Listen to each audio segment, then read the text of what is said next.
and you also will get a free drink ticket at the end for a free drink during the reception, and we'll identify the folks with the drink tickets at the end.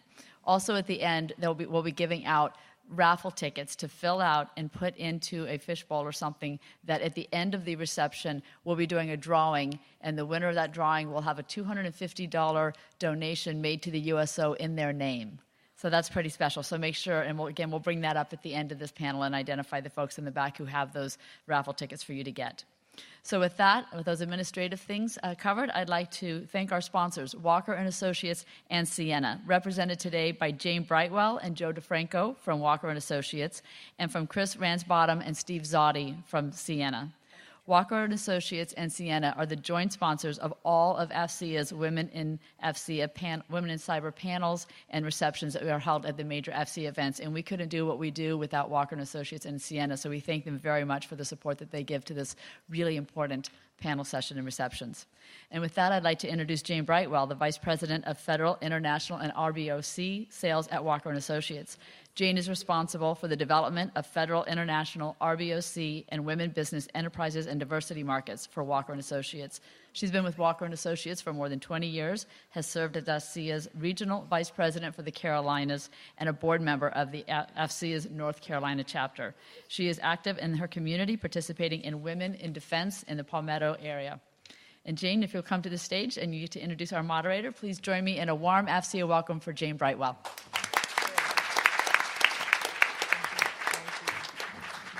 Thank you for joining us, and I just want to say aloha, y'all. My Southern welcome. It's Southern Hawaii. I had to do that. I know it's kind of kitschy, but I had to do that. Linda Newton is a new friend that I have met through the Women in AFCEA, and she amazes me. This past hour, we were having a pre-meeting, and I was just amazed because she said, if I had to apply for my job, I wouldn't have gotten it. And I was like, wow, that's unusual.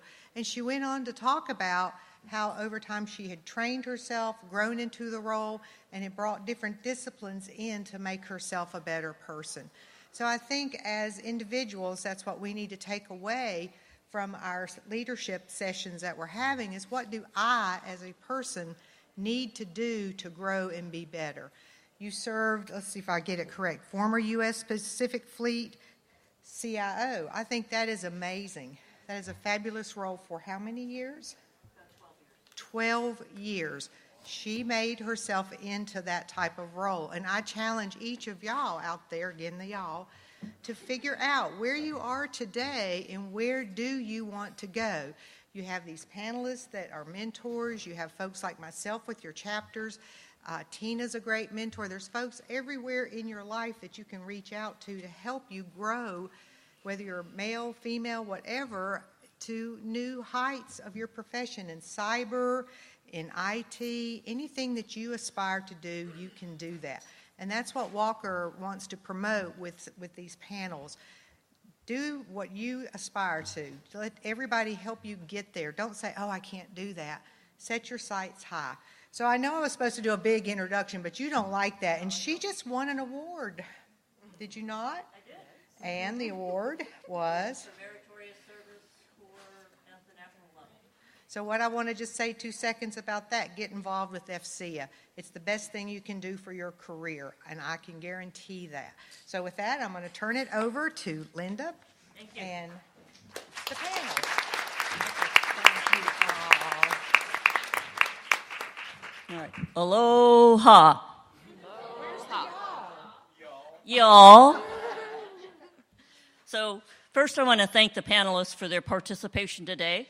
I want to thank the sponsors of this panel and for the Women in AFCEA events, Walkers & Associates, and Sienna.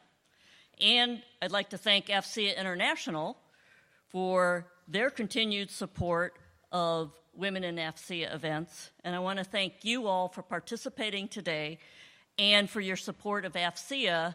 And I will put a plug in for the AFCEA Hawaii Educational Foundation, which is a subsidiary of the international one, which raises funds to give out for STEM scholarships, grants, and STEM community efforts. So my plan today is to provide a brief introduction of the panelists.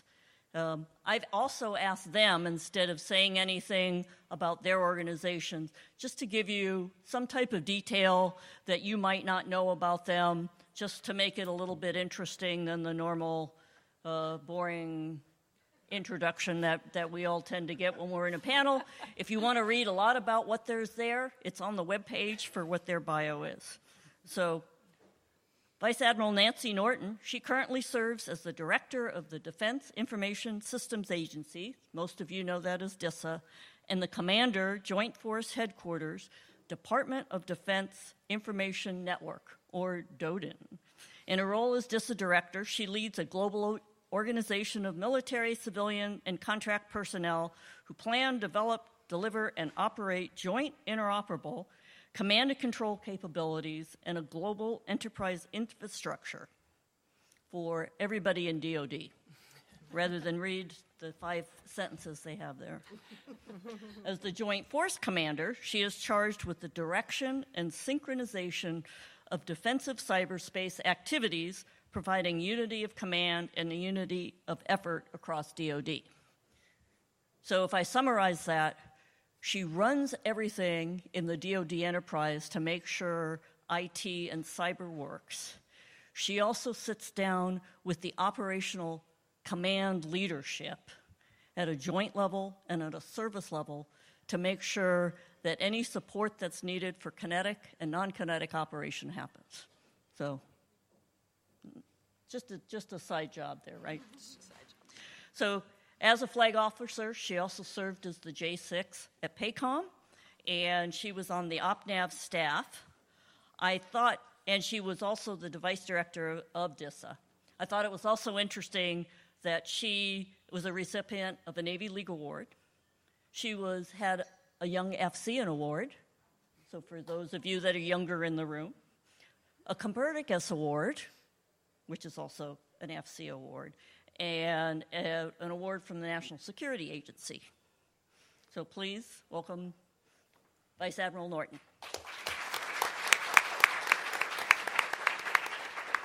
Ms. Ruth Young Liu serves as the Department of Navy Program Executive Officer for Enterprise Information Services. She was appointed to the Senior Executive Service in July 2013, and her career experience within the Navy includes significant roles in all aspects of engineering and acquisition within the Space and Warfare Systems Command and Program Executive Office for Command and Control, Communications, Computers, and Intelligence, PEOC4I. It's always interesting when you try to do introductions without using any acronyms in our field because you tend to talk 5 times as long. So she has been involved in basically IT and cyber engineering and acquisition for all aspects, whether it's submarines, whether it's shore-based, and the job that she had before she went back to Washington, D.C., is she was actually my relief as the CIO at the Pacific Fleet. So please welcome Ms. Ruth Young Liu. Ms. Deborah Golden is a principal with Deloitte & Touche, LLP. She is the Government and Public Services, GPS acronym, Cyber Risk Services Leader, as well as the GPS Advisory Market Offering Leader, GPS Empowered Well-Being Leader, and the lead principal for a major federal government healthcare provider, which means they use her a lot throughout their whole company. She has 25 years of experience in information technology, security, privacy, a whole bunch of stuff that was really impressive when you talked to her and when I read the bio. She has co-authored numerous reports on cybersecurity, has been published in the Wall Street Journal, Federal Computer Week, and appeared in numerous outlets to include both written and radio. That's important because for you to be published and to be a source that is a credible source for information is something to be noted. And I also like that she co-leads the federal practice for her company for Empowered Wellbeing Program for the Deloitte professionals, which is looking out for them outside of what they do in just their professional work. So please welcome Ms. Golden. Ms. Tracy Fu serves as the National Account Executive for SANS Institute, helping global organizations build and execute strategic information security training plans, incorporating business and organizational drivers to achieve mission, safeguard assets, mitigate risk, retain employees, and increase competitive advantages. She joined the Institute in 2009 and was instrumental in ensuring exceptional quality course and instructor development, as well as continual improvement of customer service standards, policies, and procedures. SANS Institute is a key partner with AFCEA International, and they're one of the organizations that sets the standards for cybersecurity certification, of which some of the CEUs that you're getting today and tomorrow will go towards maintaining that certification. So please welcome Ms. Tracy Fu. So before I get into the questions, and I plan to ask a few questions, and then I'm going to open it up. We do have the AFCEA 365 app. If you have that and you want to send a question in, then we'll see that on the little board and we can read that. If we get it to where you stand up, I think the room is small enough, and if we can't hear you, we'll ask you to come towards the front. And if not, I have a whole page or 10 of questions that I can ask the panelists as we go through. But I did want to ask them to share something about themselves that we may not know from a professional perspective. And I'll start it off because that's only fair. So when I was selected for senior executive services over years ago, the gentleman, 4-star Admiral, who was the commander of the Pacific Fleet, who was my boss, sat down, and it was the session after I got selected, and it was like, okay, I'm going to get my guidance and my direction from him. And he said, Linda, I want you to recognize that you're not a 50-year-old white male. And then he paused for a while, and I realized what he was doing was being very effective in telling me that I wasn't a 50-year-old white male by pointing out that I was a young female. And I took that to heart for how I needed to step into the leadership role and make sure that I was effective as a leader that wasn't a 50-year-old white male in what, if you work in the military organizations, especially command organizations, they tend to be more, if you look around a room, they're usually full of, at a leadership level, 50-year-old white males. So I took that to heart, and I've remembered that, and I always thanked him for phrasing it that way to guide me on stepping out to be a leader. So, Admiral Norton. Well, I will share with you that over the course of my 31-year career now in the Navy, I've served in every theater around the globe except Southern Command. But I have spent 9.5 years of that here in PACOM and in 4 different tours, and it was fantastic. But I countered that with my 9.5 years serving in the Pentagon. So I consider that yin and yang. That's a good way to balance out the living in paradise and working in this fantastic theater and working in the Pentagon. Good. So kind of on a professional note,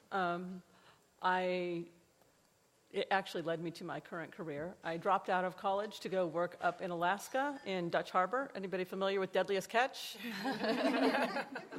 Yes, so I was there on the receiving end of those crabs as they came in to be processed. While up there, I had to battle out and was the first female to be a butcher of the crabs as they came off of the boats up there. At the time, nobody else. That was kind of a male-dominated job. And what that experience taught me was that I wanted to go back to college and become an engineer. Thank you. That's great. So I guess one thing to share about myself is after 9 months, I am happy to say that I am a authorized, this is going to sound like it might be a stretch, but I'll get you to where it ties into my professional career. I'm an authorized trainer for Guide Dog Foundation. So I have right now, he's 12 months old. I've had him since he was 7 weeks old, and the dog comes to me with me to work for 4 days a week. He's been on planes, trains, and automobiles with me, and I'm very excited by the fact that he's been down selected for either a 19-year-old blind teenage girl or a 32-year-old paraplegic vet. So I am incredibly excited. My friends have unfortunately nicknamed him Fail because they want him to fail so that he can stay with us. On the flip side, I am truly, truly fascinated by the ability to hopefully make someone's life better, by the ability to have a guide dog and to have the time and energy to be able to train the dog so that they can be affiliated with someone whose life can hopefully be made better with the dog. So incredibly excited. Everybody from whether they be federal clients, commercial clients, people at work, people see a dog and they smile. And so in order to be able to have that and be able to bring that to work on a daily basis, candidly has been something even more so than I've ever been able to expect. So it's been a phenomenal experience. So I'm born and raised here in the state of Hawaii. I live on the island of Kauai. And looking around the room, there might be only one other person that can say that they were born and raised in the state of Hawaii. One of my pet projects coming from that, one of my pet projects is to help the kids here, our native Hawaiian children here in the state of Hawaii, to understand and appreciate the opportunities that we have with cyber. It leaves, you all know, the incredibly small footprint that it would leave on an island like ours. So, like again, I said, my pet project right now is to help encourage kids to take this at heart, run with it, love it, enjoy it, make the best of it. We see them all living out of their cars and enjoying the different environmental and traveling and just different landscapes, different geographies. The younger generation is very lucky. They're not tied down as much as we were, and so I'm trying to use that and help them empower themselves to be able to travel and enjoy their lives as well. So just appreciate everybody being here, and thank you so much.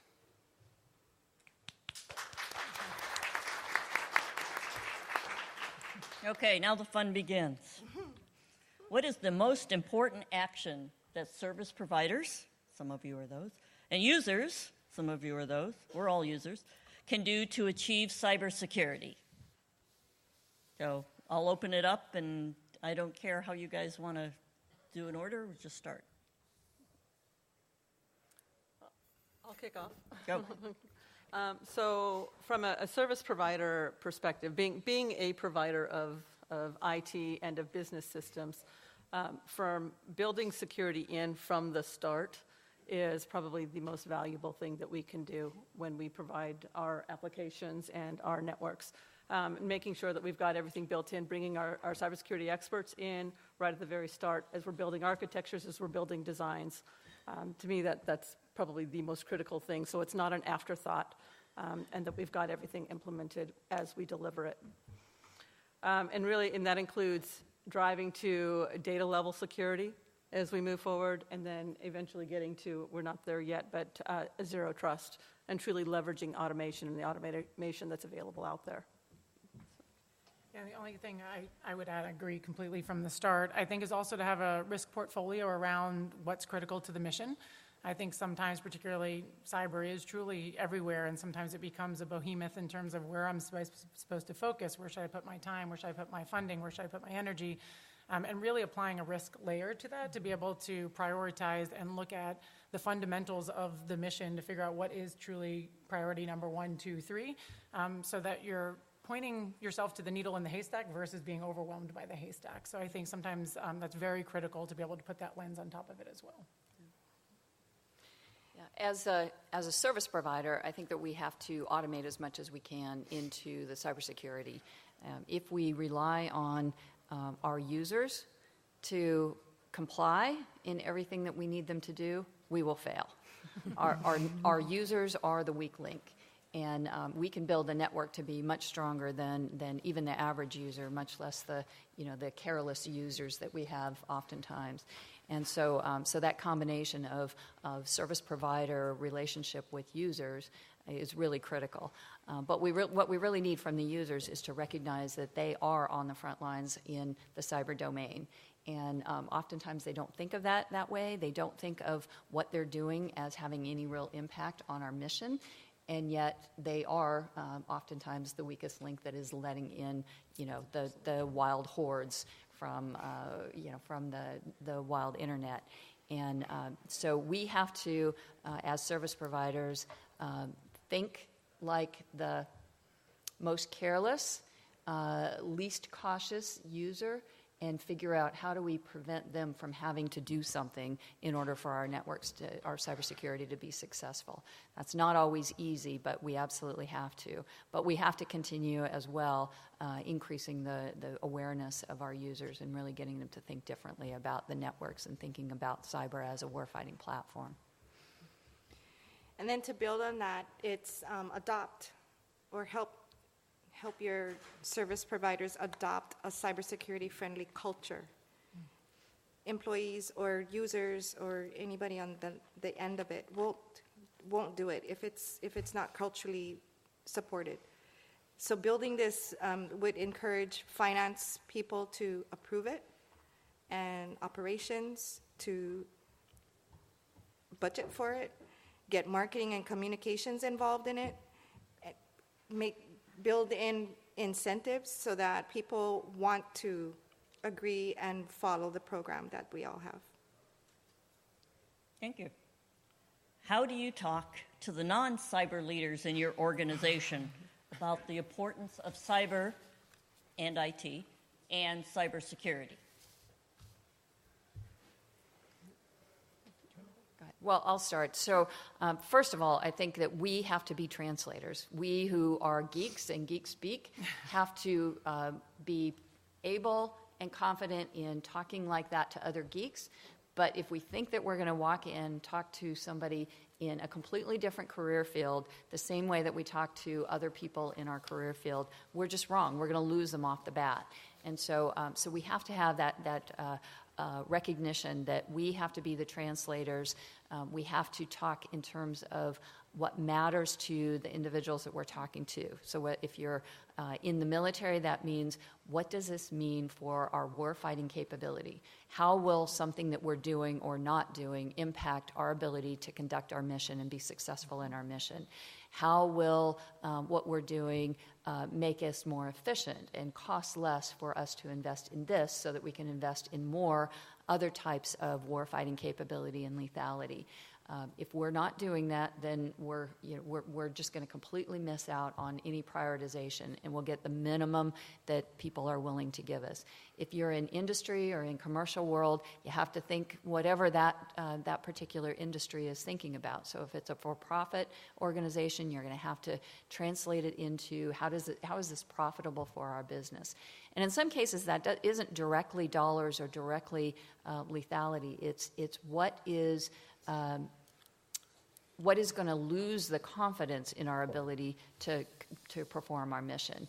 So whether that's actually seeing that or seeing something that happens that's going to reduce the reputation of the organization to be able to work when necessary. For a company, that's oftentimes whether or not your customers or your shareholders trust you to be able to protect their data. And so you have to talk in the way that your shareholders, that your CEOs, that your commanding officers, your commanders really think about. Go ahead. I was going to say what she said, but and in the Navy, I think we've been very fortunate that we've had our leadership very much focused on it. There was an incident several years back that really put a big focus on cybersecurity within the Navy. And now it truly is within the DoD.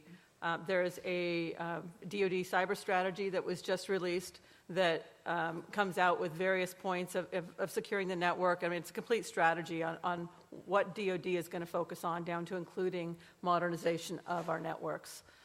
The other thing, is with the Navy, when we put the focus on it these past several years, as a result of that focus and the awareness of it, and the understanding the threat and the risk to mission, there really has been a focus on prioritizing investment then in those areas that are truly key and that are most at risk. So there's ongoing work associated with that because of, I think, the communication that was able to happen.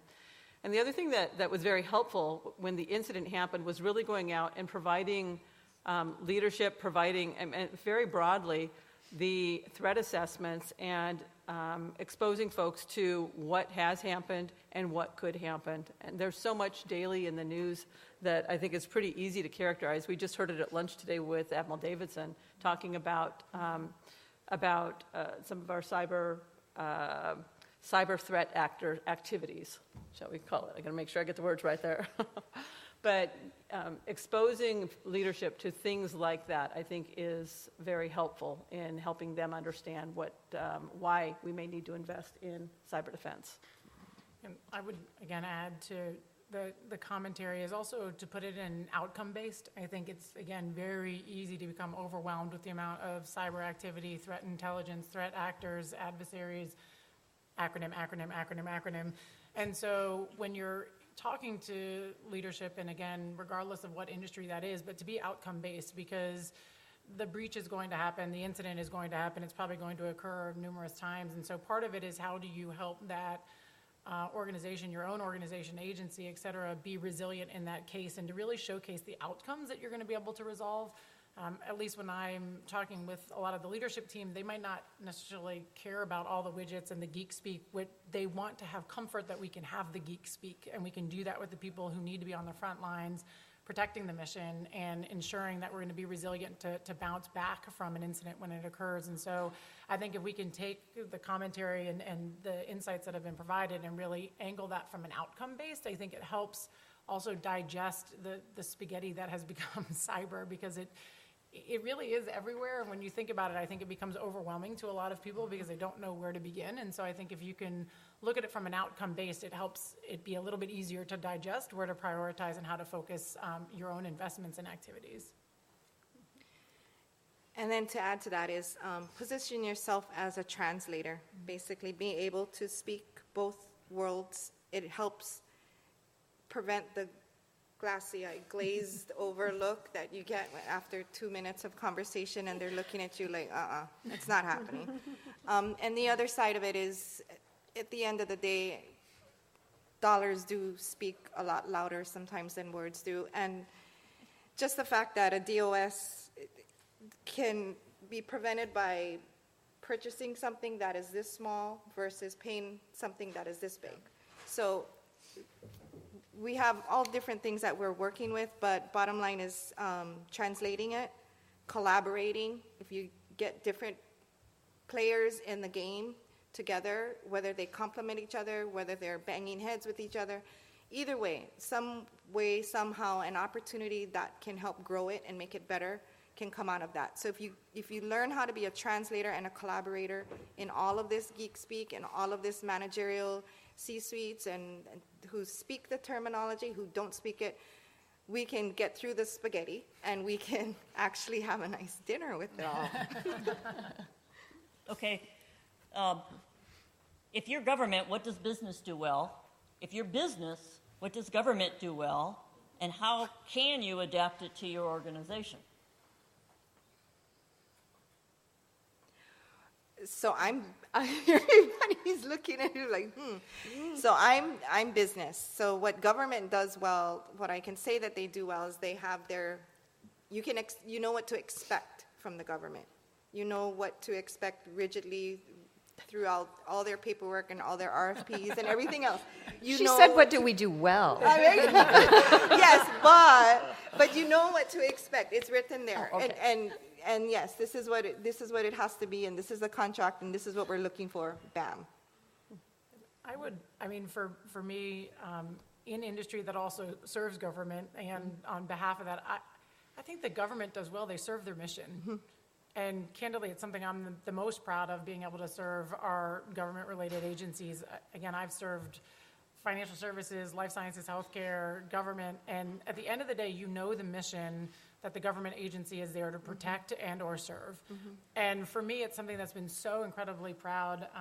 My grandparents served, to be able to come back and see the mission, and people are very dedicated to the mission and the jobs that they're there for. And so for me, I would tell you that's something, watching people and the aspirations that they have to better their environment or their mission has been truly impactful for me. So I would say that's top of list for me in terms of what the government does well.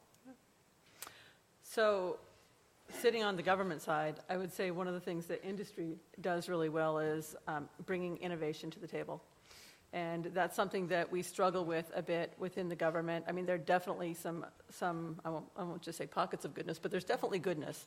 But in general, that was one of the things that I think that we could really learn from industry on. And even it's simple things like DevSecOps environments. And, that's something that we're trying to adopt now, industry innovation, and how do we bring that into the government and get through the ability to inherit and push speed or push capabilities out to service the mission much faster. I mean, those are things that we need, talking about service the mission. So how do we bring those types of things and get them out and get speed to capability through those innovative things that industry can bring? I completely agree with that industry is very definitely helps push us in our own innovation. And we might have innovative ideas, but we oftentimes don't deliver those. We look to industry to deliver the innovation that we desire.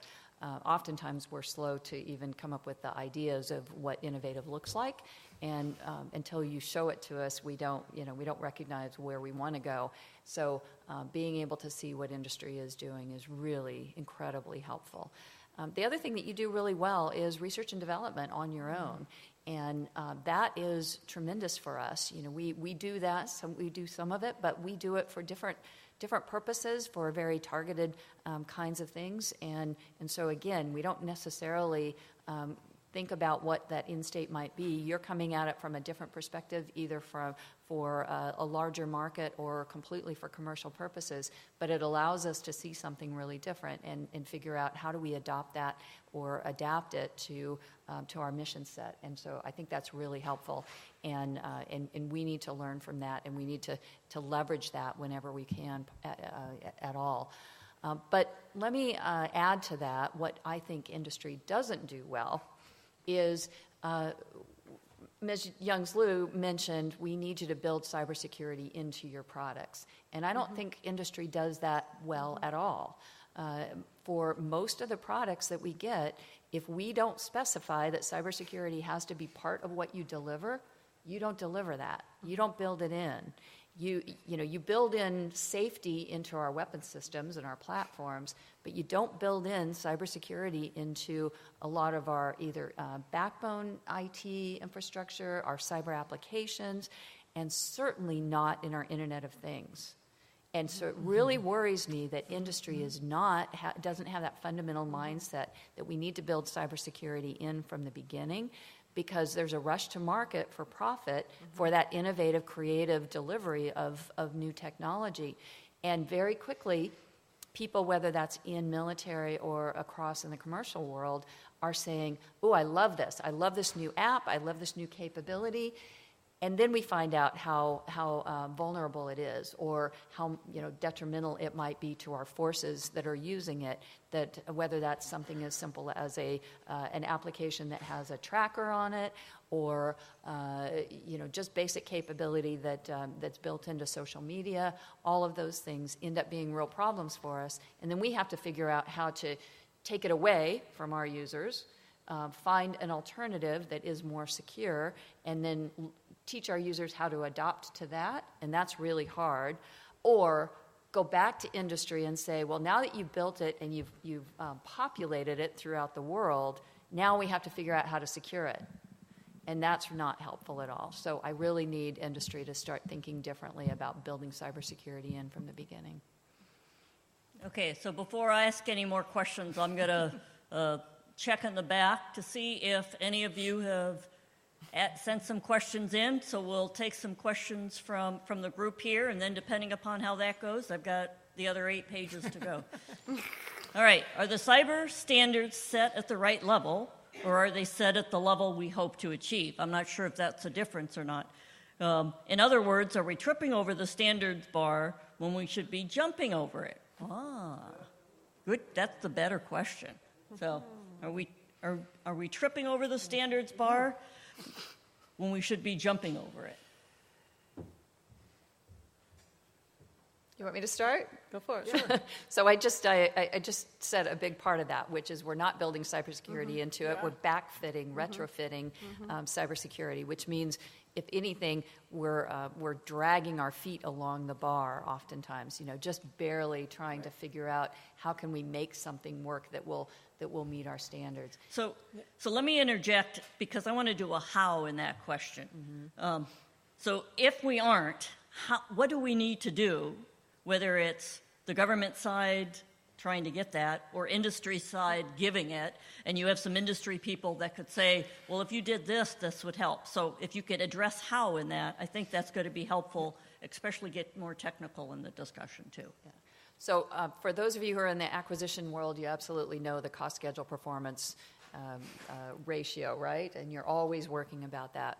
But we really need to have security as the fourth leg of, four-legged stool instead of that three-legged stool. And that has to be part of our performance metrics for the things that we're delivering in order to get to the point where you're looking at how do I exceed the standards that we've set, not barely meeting them. I think one thing too about, and I think about the cyber standards, first of all, there's many standards. So part of this is also, and to your point as well, is sometimes what I see is somebody will define a solution for one standard and then some other standard for a different solution and some other standard for a different technology. And so instead, what is the standard that you as an agency or an organization actually wants to achieve? And then how do you deploy your cyber platform to achieve those standards? I think the other thing we often see is some people view standards as a compliance checklist as opposed to actually hardening their footprint. And so I think looking at it more to say, how can I, again, decide what I want to achieve, and almost sort of that it becomes a test once, satisfy many. A lot of these standards overlap one another.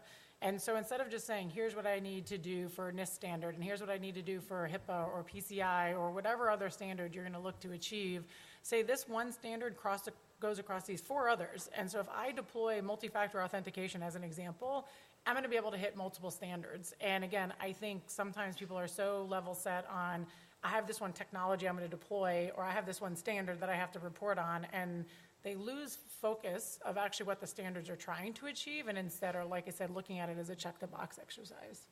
Yeah, I would agree with that 100%.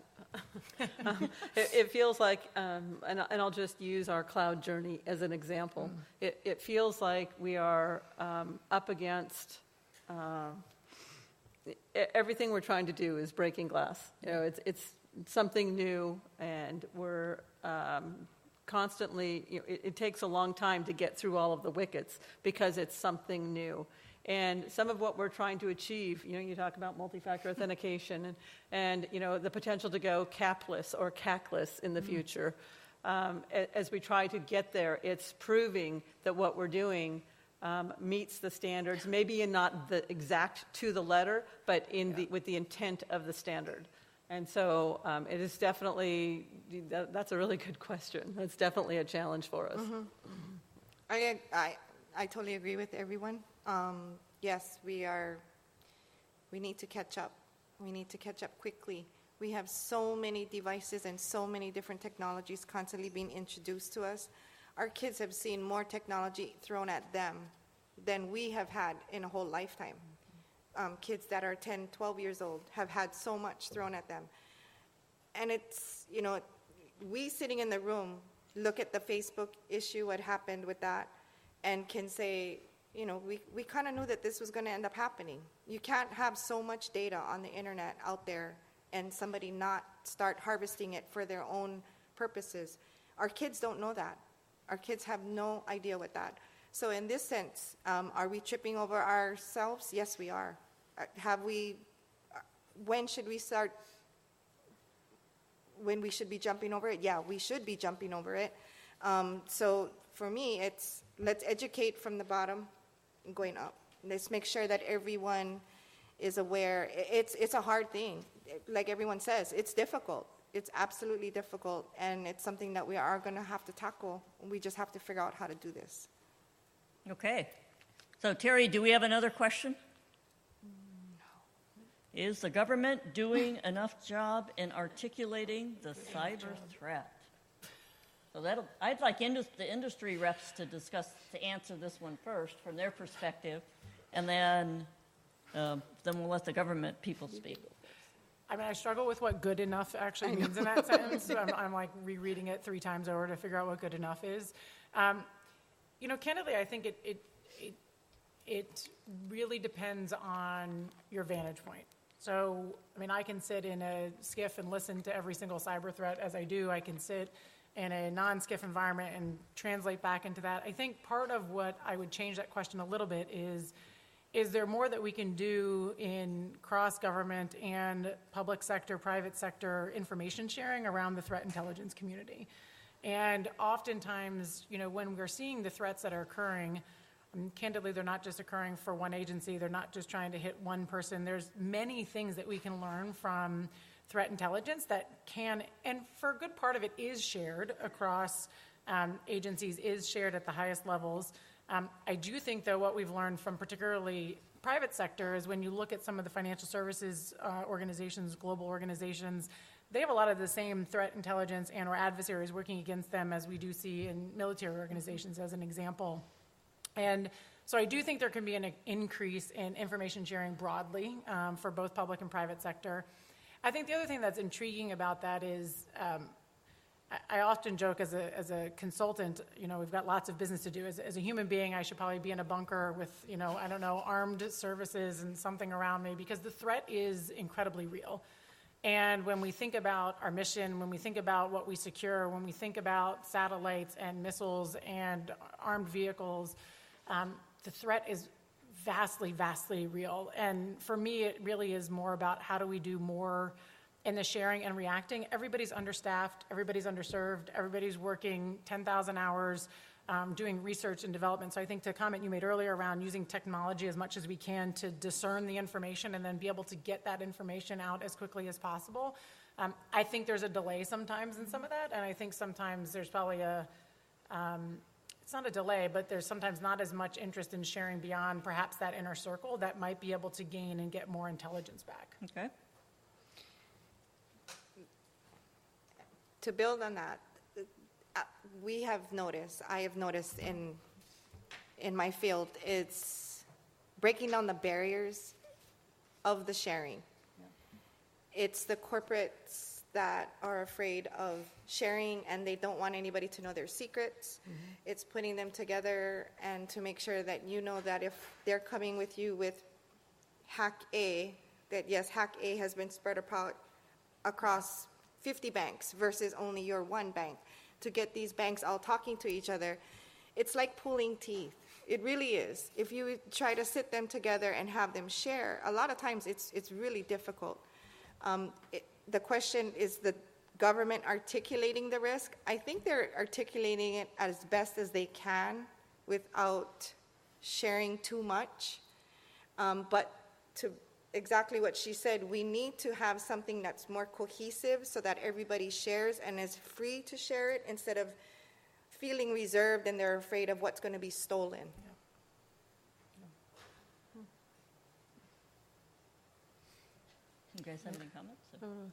Sure. So in my hat as the commander of Joint Force Headquarters DODE and responsible for cybersecurity of the DoD networks, I recognize that across the government we don't even share, DoD don't even share enough with the rest of the government, much less beyond government. And we're doing an awful lot of work and have really put concerted effort in the last several months, last year, in figuring out how, as Deborah was saying, how we can do that better, faster, more automated, because oftentimes it's not that we aren't willing, it's that it's hard, And so we have to make it easy for us to share and make that the norm, as opposed to trying to, to figure out what new processes have to be created in order to do that effectively. But I'm not sure in terms of how the question was asked. If the question was, is the government clearly articulating the cyber threat to the average public?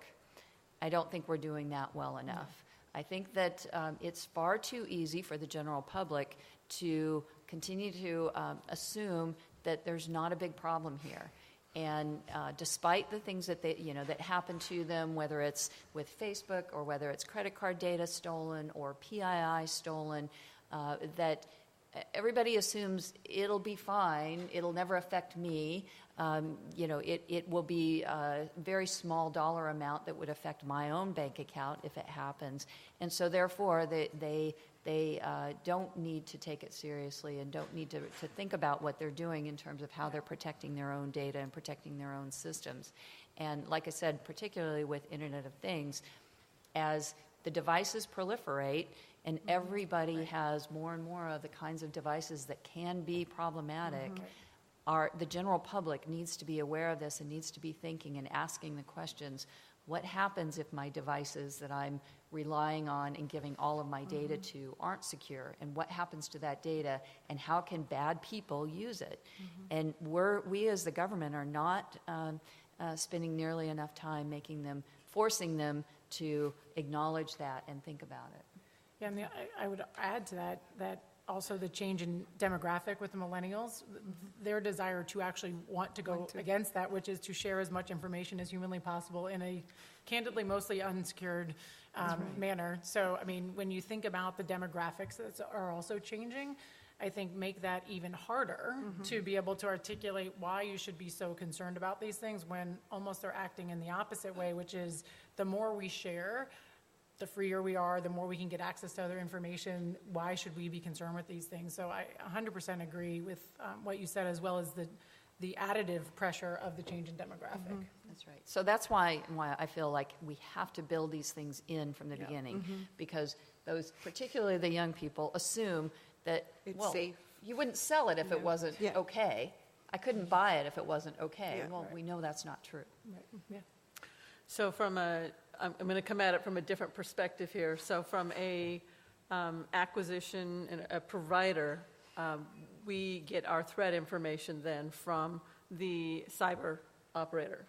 And so I think that the government in this case does do a good job of advising us of where the threats are, so that if we have limited resources, we're able to apply those resources to help buy down those threats. So I think that on the Navy side, we do a good job in that side of it, but agree wholeheartedly with the larger discussion. All right, so I'm going to ask a question, and then we'll go to some other ones.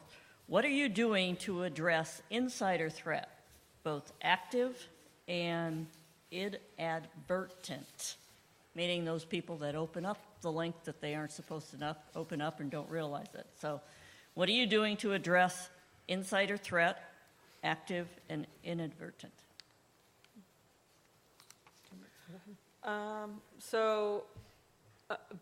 Some of the things that we're looking at is privileged access management, looking at, say, trusted cloud credential managers, limiting access to the data through access control methods like that, and also looking at just-in-time permissions with that.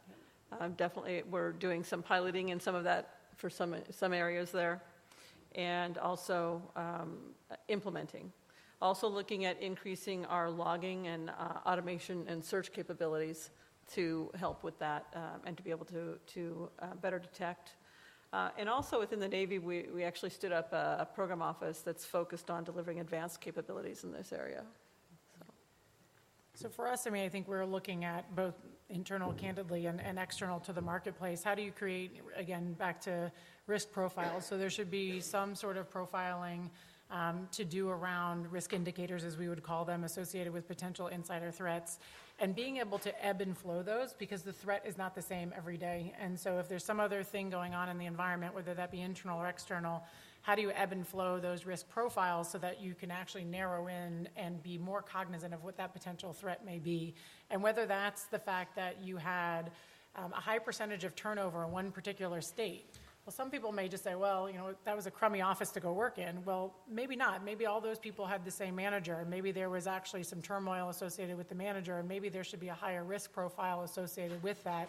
If you're not looking at maybe some of the cause and effect, you might not actually be able to tie some of these events together. And so we're looking at really having, anywhere from 25 to 30 different risk indicators that might cause action, so that you can help, because again, any insider, by just the name of it, is an insider and can pose a threat. And so really trying to understand those risk profiles. I think the other thing in terms of that question is also understanding truly what is an event that you need to be cognizant of, and what is the risk that could possibly happen. Because some people would argue, well, we're going to terminate someone's employment, and that's not risky. Well, that in and of itself is a risk. Mm-hmm. And then again, if you look at the other risk profile indicators, maybe there's 7 others. There was a disgruntled employee. Maybe they put 6 other things against talent relations or something over the past 9 months. I mean, maybe there's a case that starts to build up that this is somebody that we actually may need to be paying attention to. So, and it could be anything from that, from an HR side, to watching their network activity. Maybe they downloaded 100 meg of data 2 days ago, and maybe they do it every other day, or maybe it's inappropriate activity based on the permissions that they have or what they have access to. So using the technology to help inform what you should and shouldn't be looking for from an insider perspective.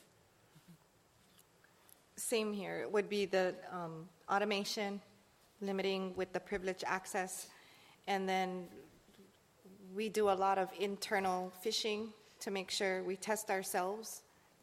We test ourselves with security awareness tests, just to make sure that we are not hurting ourselves, making sure that we're not clicking on those buttons.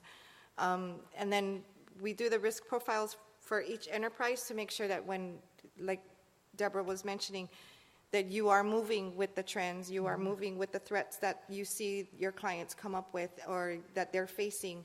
And it can range anywhere from an employee to their economy to something that happened within their own town, to a breach that was from a state nation, anything. Here on the island, for instance, we have 3 power companies. One of them produces 55% of the energy for the island itself. If that is shut down for any reason, the other 2 will not be able to sustain it. So then we have our Hawaii bases that will be very vulnerable. So just that in itself, you're looking at Hawaii geographically, demographically, is all its own animal versus what's going on in the rest of the United States. So it's the risk profile, it's your own internal, just make sure the training is going on and make sure that everyone is very aware of the risk that they themselves are open to. So for us, both in DISA and the Joint Force Headquarters Doden, in concert with the other services and DoD activities, agencies, and field activities, we have a series of things that have gone into place at the Tier 1 Internet access points, at the Tier 2 boundaries and gateways and JRSS, and at the Tier 3 endpoint that help to disable the kinds of things that inadvertent insiders could potentially do that are malicious. And those are, pretty trivial, pretty easy, but they stop an awful lot of the inadvertent things, just like disabling hyperlinks, for example, so you can't mindlessly click on a link and being able to open a link that is malicious. On the intentional insider threat, though, there is significant work across DoD on user activity monitoring and automating that kind of monitoring so that we do understand what normal activity looks like and points out what is unusual, whether that's privilege escalation or somebody that is working in the middle of the night or somebody who teleworks from a different country. those kinds of things are pretty easy to recognize in an automated fashion with the user activity monitoring kinds of software that we do. And then within DISA, we use that in conjunction with our own IG, our own security department, and our general counsel and others to look at particular individuals and find out whether or not that is risky behavior, and if it's somebody that we need to do an investigation on, figure out what's actually happening, and potentially remove that person or recognize that there's significant insider threat to the network and what we have to do to protect that. Thank you. So, Carrie, do you have any more questions right there? All right, they're coming. Get ready. Do you think that industry, government, and academia are synchronized in the training and the certification of the cyber workforce? If not, what needs to change? So I'm happy to start. I'm a huge proponent of creating this ecosystem. I work actually with a number of academia where we're looking at both undergraduate, graduate programs, and candidly, whether that be research or students and throughput for industry and or government in terms of where they go. But I do firmly believe that we need to better establish the ecosystem that exists between industry, government, and academia. I think there are very, very big strong points there, and we can highlight some great use cases of where those things are coming together and how they're working. I think it's upon us to encourage this type of activity. When you look at some of the things that the research students and PhDs are doing, they're looking at radio frequency technology and satellite behaviors, and even if you look at the STEM students from the high school and the elementaries, the research and activity that they're doing, we are really short on how we align that to what we can do, both from a agency perspective, but again, I take that into the ecosystem of industry, government, academia. I would add one other level to that, which would be the innovation level. We have a lot of individuals who we come across that come out of the Fort Meads and the other areas that have built technology from the ground up that want to go into Silicon Valley and exploit their technology, but how do you then take that back into this ecosystem to help better bridge the gap? And so I think building that ecosystem not only helps us from a training and education perspective, but candidly it ups our game, and it also means that everyone doesn't need to be great at everything. We can actually learn from each other and build that ecosystem. So it's a passionate part for me, because I also think part of, particularly on academia, I've spent quite a bit of time at research labs helping people develop cyber curriculum. In the past, it's been predominantly computer science, electrical engineering types of degrees, and as we see more and more colleges and universities build actual cyber programs, how do we help them understand more of what's going on in the industry, in federal and public and private sectors, to establish that curricula? So I'm very excited to see more and more academia building out their curriculum and really building a stronger ecosystem, if you will, to help with, candidly, which is an unprecedented cyber workforce shortage. We need to be more creative.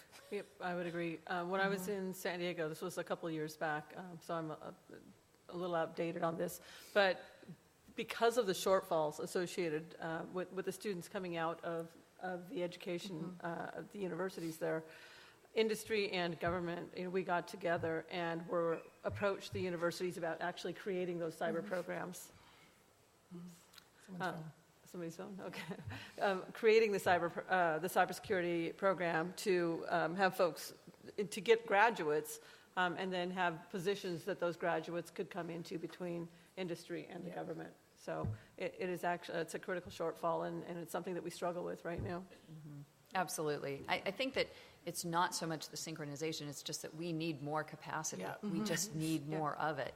And everything that industry is doing, that government is doing to help that with academia, all the way down to the grade school level of really growing those, the future cyber workforce, because we know we're projecting enormous shortfalls in cyber workforce today for the foreseeable future, and we have to turn that corner and just get more of our young people interested in working in this field. Agree. So, And now the real expert, Tracy. No. So do I think that the industry, government, and academia are synchronized in the training and certification? Yes, but slowly. They're gradually moving there. We're gradually getting there. Like Deborah was saying, and so is Ruth, is that there are people that come out of college and there's just this gap. And we've been working to fill that gap also with different academies, with different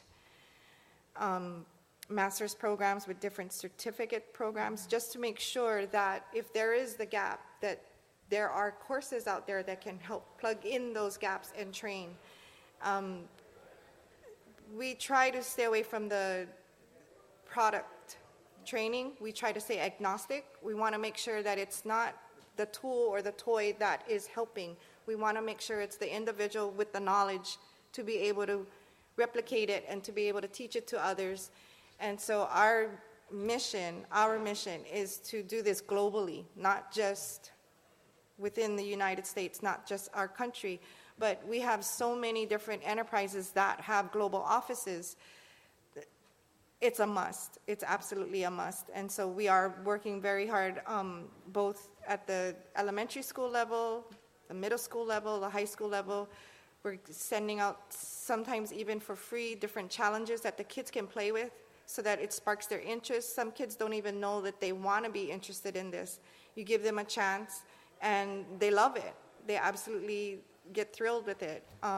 We've had 2 competitions within the state of Hawaii that one was a co-ed and another was just for girls, and they were thrilled with it because they realized that they have the abilities. So yes, on the academia side, everyone is working really hard. We all know that by 2020, we're going to have this huge shortage. So everybody and anybody is trying to make sure that we get as many bodies as we can in this industry. Okay, do we have another question? What do you see as the largest challenges in supporting workforce management of cybersecurity professionals? You get 1 item. So I'm going to start to give them time to think. So I haven't answered any questions that have up here.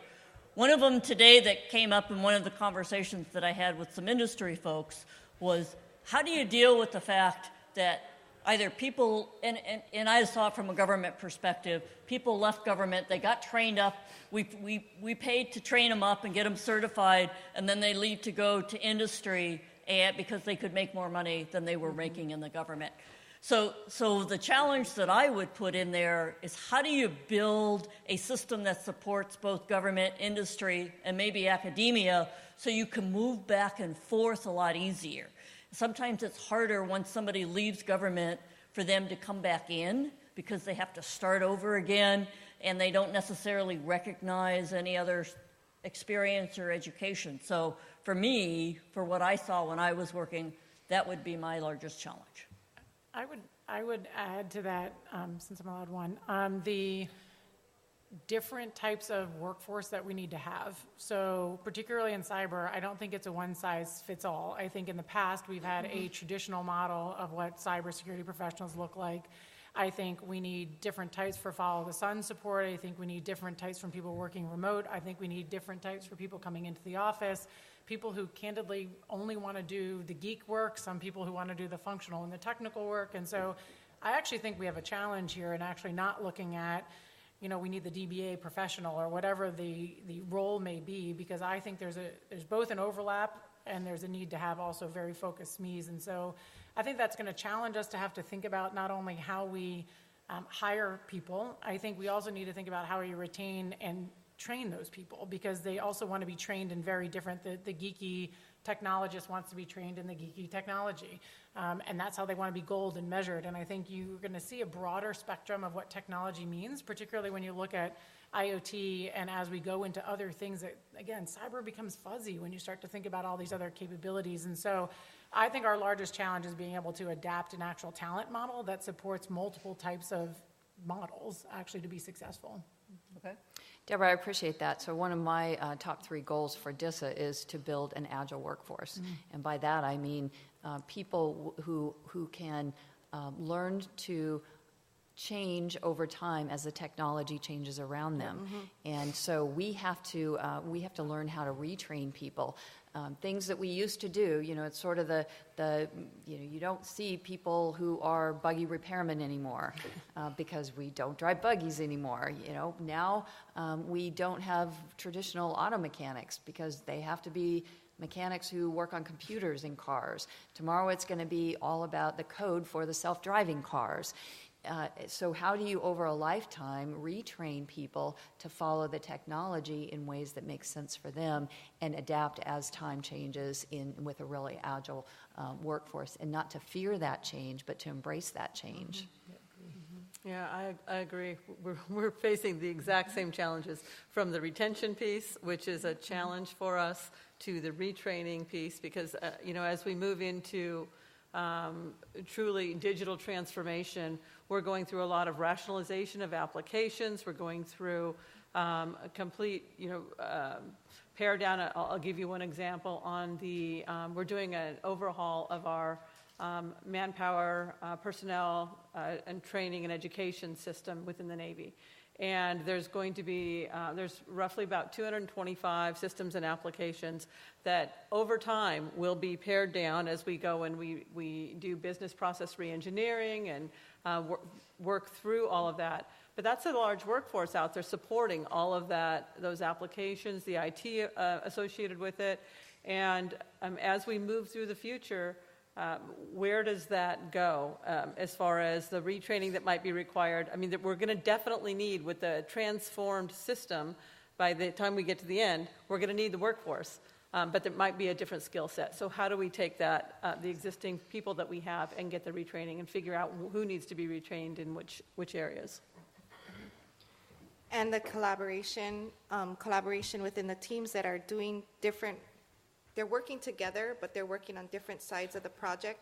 And when these teams are not collaborating and they don't realize that they're complementing each other with their skills, it doesn't work. So we need to work on that, on the workforce development side of it. Make sure that everybody understands that when they're working together, it builds more of a stronger, cohesive unit. We also see the fear in enterprise level that they're afraid to train their people because they don't want them to move on. They don't want them to get all the training for you to spend thousands and thousands of dollars, and then they quit, and then they move on to the next site.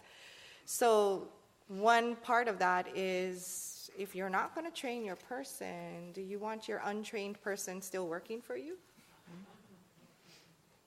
So the fear, I guess you could say, what do you see as the largest challenge? Sometimes it's just the plain old fear of change, fear of training someone, fear of losing them. Fear is usually the root of all of it. Okay. So I'm not going to ask for any more questions, and I'm not going to ask questions, so you guys are done.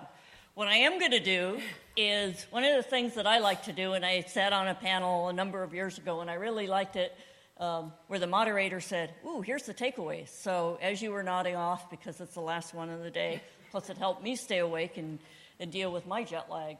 So I have some takeaways to offer from you, from the very relevant discussion we've had today. So cybersecurity built in from the beginning. Define what's critical to mission. Automate. Educate users on the front line at the lowest common denominator. I really like that. Mm-hmm. Nancy, you had a word which I used to talk about, which was what my job was, which was a translator. And I think for those of us in our field, if we're just in our own group, that's fine. We can do all the techno speak we want, but we have to be able to translate and speak the language of whoever you're talking to. You can talk about your customer, your boss, the operator, what's there. The other one that in that discussion that I liked was to speak louder. I don't think anybody's accused me of speaking softly. However, I would tell you, and while I'm not supposed to bring out anything about females, I would tell you that if you're a female and you speak loud, you'll be heard. I'll leave it at that. Cybersecurity, make that as a performance metric. I like that one a lot because I think you don't have that, and we haven't got to that point yet. If you do that, you will get it built in from the beginning. So I think that's a big takeaway that we have to figure out how to make that work. And I know there's a whole lot of people looking at it, but I would do that. In the discussion about the standards, I simplified it to standardize the standards and simplify it. What I remember was more came on, you didn't get rid of old ones. And continuous education. You talked about insider threat. There was a lot of discussion of automation and being adaptive to changing situations. Look at what your risk profiles are. Use your automation to do that. And Nancy talked about defense in depth, which is a great way to do that. So if one level doesn't catch it, another level will, or another level will. Better synchronize the ecosystem between industry, government, academia, and innovation. That goes back to some of that discussion, which is building in cybersecurity from the bottom and getting those standards to make that happen. Had a partnership to create cyber programs to develop young people in schools. If you have a chance, go see the STEM Innovation Room. If you haven't done it today, we'll have 2 more groups of schools going in tomorrow that's there. Accelerate, and I really liked when you talked about international and global. A lot of times we get focused on U.S. only. The whole theme in this conference has been interoperability, and if we get that done up front, you don't have to fix it afterwards. Recognize diversity of workforce professionals. Not everybody wants to be a manager. Not everybody wants to be a coder. Build an agile workforce. Teach people how to learn, how to change. That I liked a lot. Build collaboration within the workforce. That needs to be a skill that we teach regardless. So you can have that. And even in our prep session, we talked about how important it was to have people that had different skill sets and experience when you come together, because we all do something different. And recognize that there's fear, a fear of change, a fear of doing something different, and sometimes just maybe somebody keeping their job. So I would like to thank all of you. I have learned a lot here today. I know it's a lot to prepare and take time to do a panel, so I very much appreciate that. I appreciate AFCEA International and the sponsors, and Tina's going to close it up for us.